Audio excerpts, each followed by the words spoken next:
बिस्मिल्लाहिर्रहमानिर्रहीम। अस्सलामु अलैकुम वरहमतुल्लाहि वबरकातुहू। मोहतरम नाज़रीन किराम, आसाम के वज़ीर आला के चैलेंज के बावजूद जमीयत उलमा हिंद के सदर हज़रत मौलाना महमूद मदनी साहिब ने एक बड़ा कदम उठाया है। मौलाना महमूद मदनी साहिब एक वफ्द के साथ आसाम पहुंच चुके हैं। आसाम के अंदर आए दिन मुसलमानों के खिलाफ तरह तरह की साजिशें रची जा रही हैं और उन पर जुल्म बर्बरियत का नंगा नाच हो रहा है। मौलाना महमूद मदनी साहिब ने अपने वक्त के साथ मुतासिरा खानदानों से मुलाकात की और उनके साथ हमदर्दी और यकजहती का इजहार भी किया।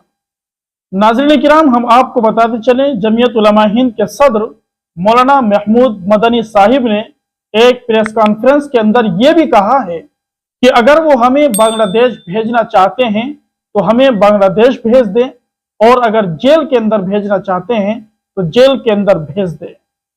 मौलाना महमूद मदनी साहिब के इस इक़दाम को अवामी हलकों में सराहा जा रहा है और अवाम के अंदर खुशी का इजहार किया जा रहा है, इसलिए कि मौलाना महमूद मदनी साहिब एक ऐसे वक्त में आसाम के वजीर आला के चैलेंज का मुकाबला करते हुए नजर आए जबकि आसाम के अंदर मुसलमानों पर जुल्म हो रहा है और बिल्डोजर कार्रवाई बड़ी तेजी के साथ चल रही है।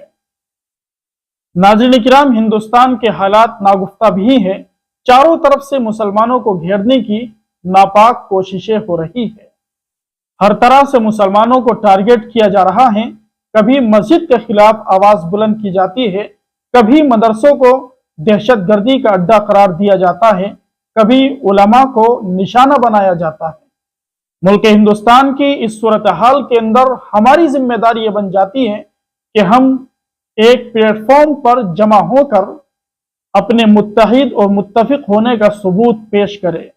ये वक्त हाथ पर हाथ रखकर बैठने का नहीं है, बल्कि जालिम की आंखों में आंखें डालकर मुकाबला करने का है।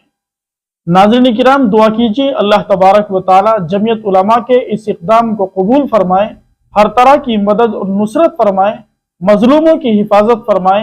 अल्लाह रब्बुल इज़्ज़त हर तरह के जुल्म से, बर्बरियत से मुल्क हिंदुस्तान के मुसलमानों की हिफाजत फरमाए। नाज़रीन किराम, अगर अभी तक आपने हमारे इस चैनल को सब्सक्राइब नहीं किया है तो जल्दी से आप हमारे इस चैनल को सब्सक्राइब कर लें ताकि हालात से जुड़ी हुई तमाम खबरें बर वक्त आपको मौसूल होती रहे।